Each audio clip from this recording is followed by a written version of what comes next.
So welcome back everyone, and this is going to be the another video. This is basically the second video of the practical questions. इसके पहले concepts वाले videos, time value of money और एक video अपना questions पे हो चुका है. This is going to be the question number 5 in this video. और यहाँ से हम आगे के कुछ कॉन्सेप्ट्स और देखेंगे, जैसे कि प्रॉफिटेबिलिटी इंडेक्स क्या होता है और इंटरनल रेट ऑफ रिटर्न क्या होता है. आइए देखते हैं पहला क्वेश्चन अपना. Suppose we have three projects involving discounted cash outflow of 5,50,000, 75,000 and 1 crore 20,000. ध्यान देंगे क्या लिखा हुआ है फिर से. मान लीजिए कि हमारे पास में तीन प्रोजेक्ट है जिसकी डिस्काउंटेड वैल्यू, ये चीज ध्यान दो, ऑलरेडी डिस्काउंट करके इन्होंने हमको दिया हुआ है. जो कैश आउटफ्लो है यानी कि पैसा जा रहा है जा रहा है जा रहा है, तीन प्रोजेक्ट के तीन इनिशियल इन्वेस्टमेंट आपको दिया हुआ है कि प्रोजेक्ट ए है, मान लो 5,50,000 लगेगा, प्रोजेक्ट बी में 75,000 लगेगा और प्रोजेक्ट सी में 1,20,20,000 लगेगा. Suppose further that the discounted cash inflows for these projects, और इन्हीं तीन प्रोजेक्ट के इनफ्लोज अब दिए हुए हैं. पहले आउटफ्लोज दिए थे, अब इनफ्लोज दिए हैं 6,50,000, 95,000 and 1,30,000. Calculate the desirability factors for the three projects. Sir desirability factors क्या होता है? Desirability factors is nothing but profitability index. तो ये चीज याद रखना, दोनों एक ही चीज है. प्रॉफिटेबिलिटी इंडेक्स क्या होता है? जो डिस्काउंटेड कैश फ्लो मेथड्स है हमारी, उसके अंदर में ये एक है, मैं आपको डायग्राम बताता हूँ.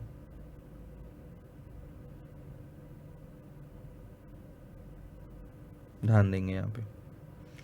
सो हमारी कैपिटल बजटिंग की जो टेक्निक्स है उसमें ट्रेडिशनल और नॉन डिस्काउंटिंग मेथड एक होती है, और एक है टाइम एडजस्टेड और discounted cash flow method. Discounted cash flow method में सबसे पहले है नेट प्रेजेंट वैल्यू, जिसके कुछ क्वेश्चंस हमने लास्ट वाले लेक्चर में देखे. इस वाले लेक्चर में हम ये प्रॉफिटेबिलिटी इंडेक्स देखेंगे, और प्रॉफिटेबिलिटी इंडेक्स और डिजायरेबिलिटी फैक्टर ये एक ही चीज़ है, अलग अलग नाम है. सो एक तरह से ये वाला कॉन्सेप्ट है. तो पहला जो ये क्वेश्चन है, क्वेश्चन नंबर 5, इसको हम सॉल्व करेंगे. क्वेश्चन नंबर 5 बहुत आसान सा क्वेश्चन है, ध्यान दो. डिजायरेबिलिटी फैक्टर्स या और प्रॉफिटेबिलिटी इंडेक्स बोलो उसको आप.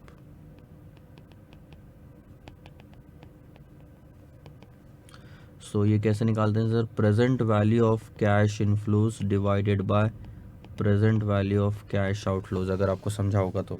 सो अगर इनफ्लो, चलो क्या होता है मतलब भी मैं आपको समझाऊंगा इसका क्या होता है, ये फॉर्मूले का कैसे यूज़ करते हैं. एनपीवी का मतलब क्या था? Present value of cash inflow minus outflow, और ये माइनस नहीं है, यहाँ डिवीजन यूज़ कर रहे हैं. So this is going to be project A, profitability index of project A. Project A का इनफ्लो कितना था?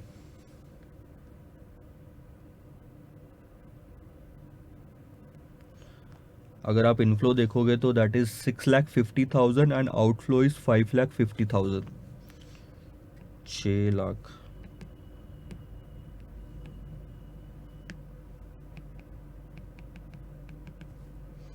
6,50,000, 5,50,000. फिर profitability index of project B, outflow और इनफ्लो. पहले इनफ्लो आएगा 95 और डिनोमिनेटर में आएगा आउटफ्लो 75.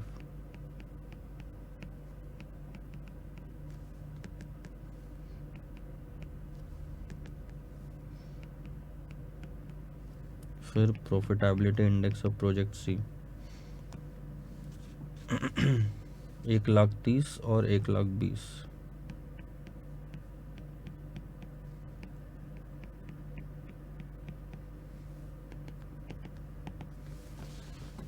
ठीक है. सो 6,50,000 डिवाइडेड बाय 5,50,000, 1.18.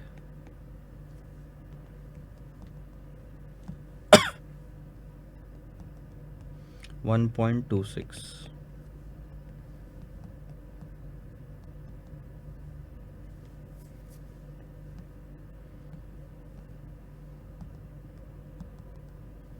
1 लाख, 1 करोड़ 30 हज़ार, 1 करोड़ 20 हज़ार, दैट्स 1.00 ही आएगा एक तरह से। आगे और डिजिट्स लोगे तो आएगा वो। सो ध्यान दो, आपका आंसर आ गया, क्वेश्चन ख़त्म हो गया, लेकिन हमको यहाँ तक रुकना नहीं है। हमको समझना है कि इस कॉन्सेप्ट का मतलब क्या होता है। इस वाले क्वेश्चन की मदद से मैं एक बार और आपको समझाऊंगा।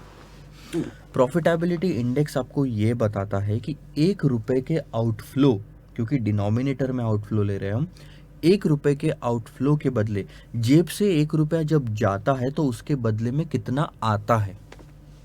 बहुत ही सिंपल सा कॉन्सेप्ट है। जेब से 1 रुपए जब जाता है तो उस 1 रुपए जाने के बदले में कितना आता है। सो प्रोजेक्ट ए में अगर आप देखेंगे तो 1.18 है। इसका मतलब 1 रुपए जाने के बदले उस प्रोजेक्ट में 1 रुपए का इन्वेस्टमेंट आउटफ्लो या पैसा जब आपके जेब से जाएगा तो उसके बदले में 1.18 आएगा। प्रोजेक्ट बी में एक जब जाएगा तो 1.26 आएगा। प्रोजेक्ट सी में एक जब जाएगा तो एक ही आएगा। तो आप ये बताओ, आप कौन सा प्रोजेक्ट चूज करोगे based on the profitability index या डिजायरेबिलिटी फैक्टर मेथड। आप बोलोगे सर प्रोजेक्ट बी, वाई? 1 रुपए जाने के बदले सब में 1-1 रुपया जा रहा है, तो आ कितना रहा है, सबसे ज्यादा किस में आ रहा है, 1.26 प्रोजेक्ट बी में। तो डिजायरेबिलिटी फैक्टर के बेस पे हम उस प्रोजेक्ट को सिलेक्ट करते हैं जिसका प्रॉफिटेबिलिटी इंडेक्स ज्यादा हो। ज्यादा पीआई का मतलब ज्यादा inflow as compare to the same 1 rupee का आउटफ्लो। आई बात समझ में? So based on profitability index और desirability factor, project B should be selected which has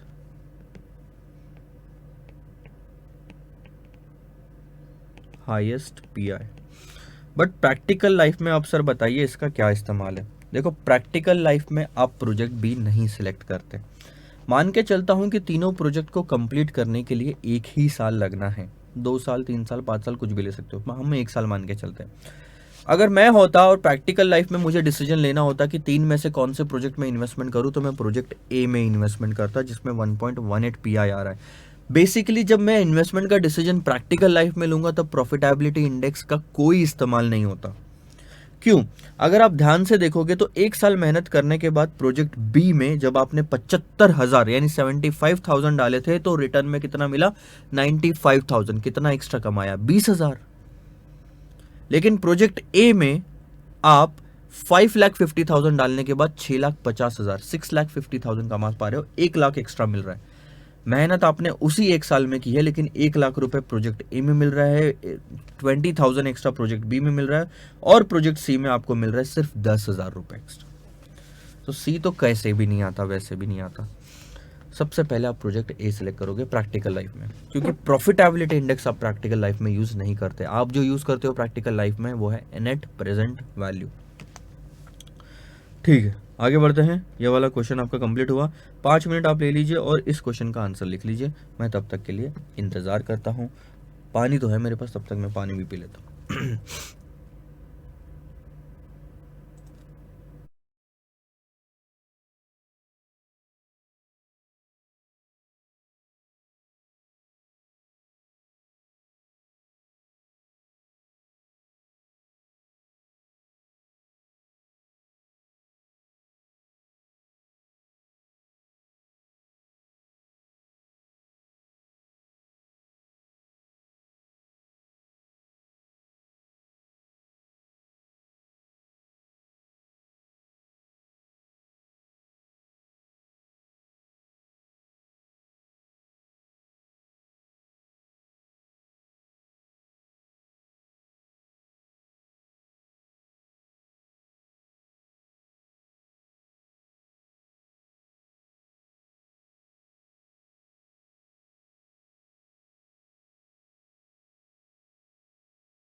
So hello everyone, question number 6 is there. Let's have a look on this question. A Limited is evaluating a project involving an outlay of 10 lakh. एक company है A Limited और वो project देख रही है जिसमें outlay कितना लगेगा 10 लाख का, resulting in an annual cash inflow of 2,50,000 for 6 years. ध्यान दो, स्टार्टिंग में आपके 6 लाख या सॉरी 10 लाख लगेंगे और उसके बाद 6 साल तक 2.5 लाख यानी 2,50,000 रुपीज आएंगे. Assuming salvage value of the project is 0, यानी कि 6 साल के बाद में जब आप उस प्रोजेक्ट को डिस्कार्ड करोगे, खत्म करोगे, मशीन कुछ होगी तो बेचोगे, लेकिन मिलना कुछ भी नहीं है. Determine the IRR of the project. Now IRR of the project क्या है sir? Internal rate of return. इसका मतलब यह होता है कि हम इस प्रोजेक्ट पे कितना परसेंटेज कमा रहे हैं प्रेजेंट वैल्यू के टर्म में. एक आपका होता है एवरेज रेट ऑफ रिटर्न, वो बहुत ही सिंपल है. 2.5 lakh per annum divided by 10 lakh करोगे तो आपको 25% आंसर आ जाएगा. लेकिन एक होता है IRR, जिसमें आप 2.5 लाख यानी 2,50,000 न्यूमरेटर में नहीं ले सकते. रीजन बीइंग आपको प्रेजेंट वैल्यू लेनी है सारे कैश फ्लोज की. प्रेजेंट वैल्यू के टर्म्स में बताना है कि आपने कितना परसेंटेज कमाया. यहां पे टाइम वैल्यू ऑफ मनी आप कंसिडर करते हो, लेकिन एवरेज रेट ऑफ रिटर्न जो मेथड थी उसमें टाइम वैल्यू कंसिडर नहीं होती. सो ये मेथड थोड़ी डिफिकल्ट जाती है, लेकिन most appropriate is this method IRR. Practical life में हम ARR ही यूज करते हैं, मतलब बहुत जगह पे जो पढ़े लिखे लोग हैं और जो बहुत ही ज़्यादा डिटेल में एनालिसिस और प्रॉपर एनालिसिस चाहते हैं वो IRR यूज़ करते हैं. लेकिन हम जब छोटी दुकानदारी करते हैं, कहीं शॉप खोलना हो, ये खोलना हो, वो खोलना हो, तो ऐसे टाइम पे ये सब IRR वाले कॉन्सेप्ट्स यूज़ नहीं किए जाते. हमको सिंपल समझ में आता है, हर साल 50 रुपये कमाऊँगा, इन्वेस्टमेंट 200 का है तो 25% बनता है और ये मेरे को चलता है. सो ऐसा है. तो आइए सर IRR कैलकुलेट कैसे करना है मैं आपको बताता हूँ. IRR में थोड़ा सा आपको एफर्ट्स लेना पड़ेगा. क्वेश्चन नंबर 6 ध्यान दो. यहाँ पे 10 लाख गए और 2.5 2.5 2.5 2.5 2.5 2.5 6 बार 2.5 आएंगे भी. ठीक है, तो अब आपको पता क्या करना है सर? बहुत ही सिंपल. क्या करना है? IRR पे क्या होता है? IRR यानी कि इंटरनल रेट ऑफ रिटर्न, यानी कि आप कितना परसेंट इस पे कमा रहे हो. यानी कि IRR पे क्या होता है, हमने कॉन्सेप्ट में देखा कि present value of cash inflow जो है वो एग्जैक्टली इक्वल होती है present value of cash outflow से. जब आप एक ऐसा रेट ढूंढ के निकाल लेते हो कि इनफ्लो यानी कि 2.5 की जब प्रेजेंट वैल्यू निकालोगे वो कैश आउटफ्लो के बराबर होगी, यानी कि ये रेट जो है वही रेट है जितना हम इस प्रोजेक्ट पे कमा रहे हैं. इस रेट पे आपको आउटफ्लो और इनफ्लो मैच कर जाएगा. सो पर्पस क्या है सर? पर्पस बहुत ही simple. At IRR present value of cash inflow should be equal to present value of cash outflow. आई बात समझ में? NPV 0 होता है यहाँ पे. अब present value of cash inflow कैसे निकाल सकते हो? क्योंकि कैश फ्लो हर साल सेम है 2.5 लाख, तो annuity into present value annuity factor ले सकता हूँ मैं यहाँ पे. ये हमने जस्ट रिसेंटली एक क्वेश्चन में किया है, क्वेश्चन नंबर 5 में. और present value of cash outflow यानी कि जो इनिशियल इन्वेस्टमेंट लगा वो.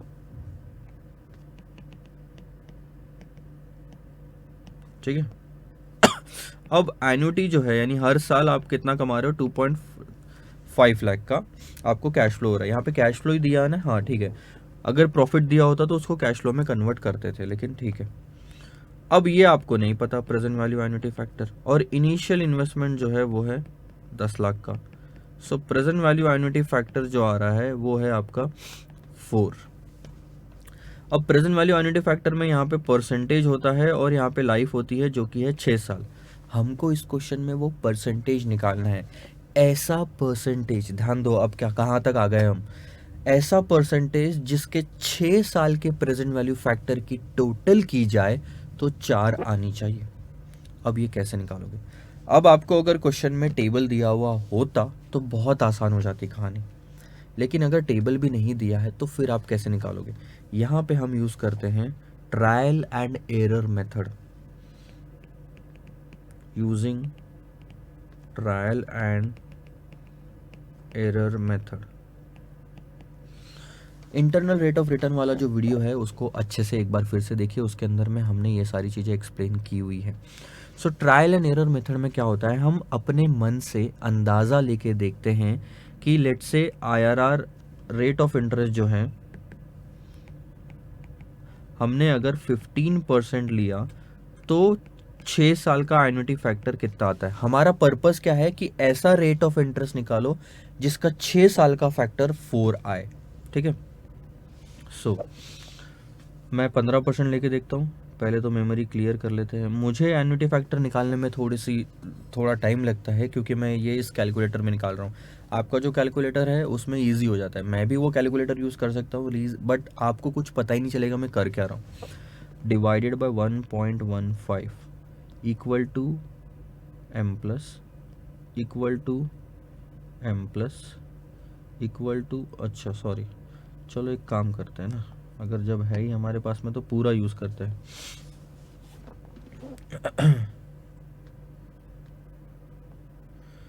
मेमोरी क्लियर, ठीक है। So 1 divide by 1.15 equal to M plus 2 3 4 5 6। So ये आता है 3.784। आपको मैं मेमोरी रिकॉल करके दिखा देता हूँ क्योंकि आपको शायद नहीं दिख रहा होगा, बहुत बारीक है। अगर आप ये मेमोरी रिकॉल करोगे यानी कि 6 साल का 15% के प्रेजेंट वैल्यू फैक्टर टोटल करते हो तो 3.784 आता है, और ये हम यहाँ पे लिखेंगे 3.784।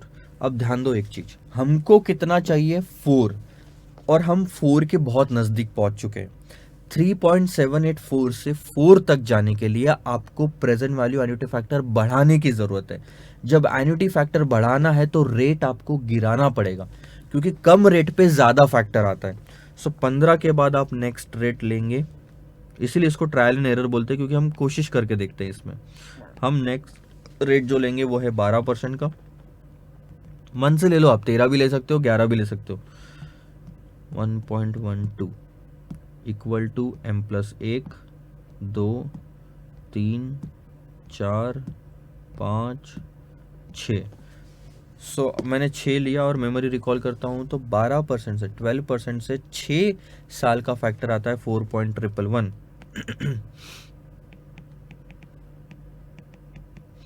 अब मेरा पर्पस सॉल्व हो जाता है कैसे, 15% से 3.784, 15 से 14 पे आया, 14 से 13, 13 से 12 पे आया तो पता चला 4.111। यानी कहीं ना कहीं, मेरे शब्दों पे ध्यान देंगे, कहीं ना कहीं इन दो एन्युटी फैक्टर के बीच में ही वो एन्युटी फैक्टर है जो मुझे चाहिए।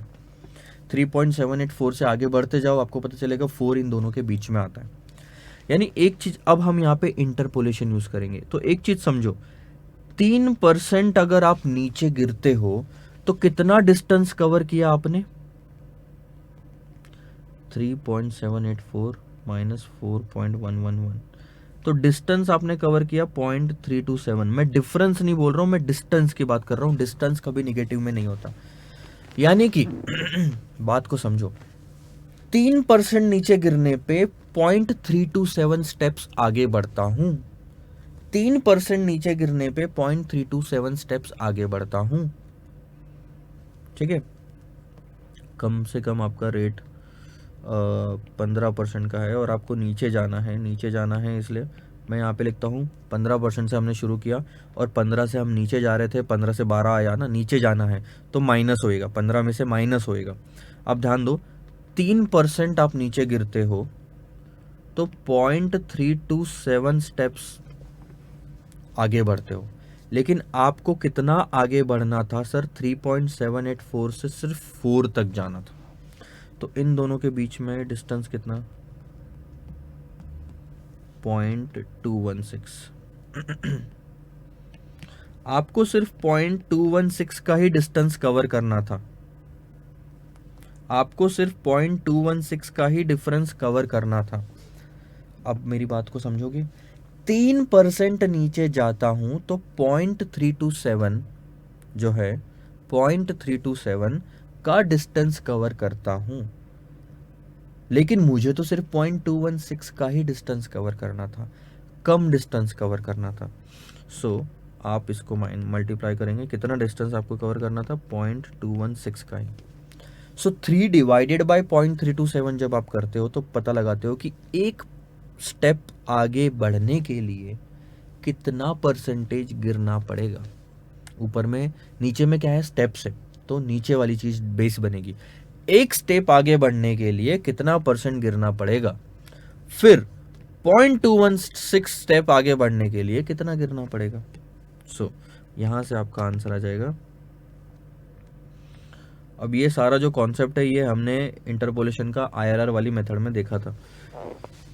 3 divided by 0.327 multiplied by 0.216 that goes to 1.98 minus 15 अगर आप करोगे तो 13.01 या 02% आपका ये है आईआरआर। तो ये चीज़ आप समझो, ये आपका आईआरआर है 13.02। यकीन नहीं होता तो आप यहाँ पे निकाल के देखिए। m प्लस लेते हैं, क्लियर करते हैं, 13.02 लेते हैं, 1 डिवाइड बाय 1.1302, ठीक है। 6 साल का फैक्टर निकालना है, इक्वल टू m प्लस 1, 2, 3, 4, 5, 6 और आप करो मेमोरी रिकॉल, कितना आ रहा है 3.995 अप्रॉक्सीमेटली इक्वल टू 4। एग्जैक्ट नहीं आता कभी भी, क्योंकि इसी मेथड को हम इसीलिए, क्योंकि एग्जैक्ट नहीं आता इसीलिए हम कहते हैं ये ट्रायल एंड एरर मेथड है। ट्राई करेंगे, एरर के साथ में आपका आंसर सही आएगा। सो दिस इज योर आईआरआर। इसका मतलब क्या है कि अगर 13.02% डिस्काउंटिंग रेट बनता है तो इस रेट पे आपका इनफ्लो का प्रेजेंट वैल्यू आउटफ्लो के प्रेजेंट वैल्यू से मैच करेगा। 13.02%, दूसरा सेंटेंस, 13.02% एक ऐसा रेट है जो आप इस प्रोजेक्ट पे कमा रहे हो, इतना परसेंट आप उस प्रोजेक्ट पे कमा रहे हो। So average rate of return निकालते तो 25 आता, और आईआरआर हमेशा उससे कम ही होता है क्योंकि वो आपको अप्रोप्रिएट बताता है। सो आप एक्चुअल में इस प्रोजेक्ट पे 13% से ज़्यादा नहीं कमा रहे, ये मतलब होता है। तो ये जो आईआरआर वाला कॉन्सेप्ट है, ट्रायल एंड एरर और इंटरपोलेशन, यहीं पे आपको बस थोड़ी सी समझने की ज़रूरत है। 2 4 6 क्वेश्चन अगर आप और करोगे तो आपको समझ में आ जाएगा। So this is all about this question, question number 6। सो आप एक काम करो, यहाँ से लिखना शुरू करो, आगे का भी लिखना। मैं 2 मिनट का ब्रेक लेता हूँ।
ठीक है सर, आगे बढ़े। एक काम करते हैं, इस लेक्चर को मैं यहीं तक रोकता हूँ और नेक्स्ट वाले लेक्चर में, because I have some work to do, so I will have to take a break. तकरीबन आधे घंटे बाद मैं वापस आऊँगा और नए वाले लेक्चर में हम आगे के क्वेश्चन नंबर 7 से कंटिन्यू करेंगे। सो फिलहाल के लिए सिर्फ इतना ही। Just take care of yourself and try to solve the question before I do it in the class. Bye bye.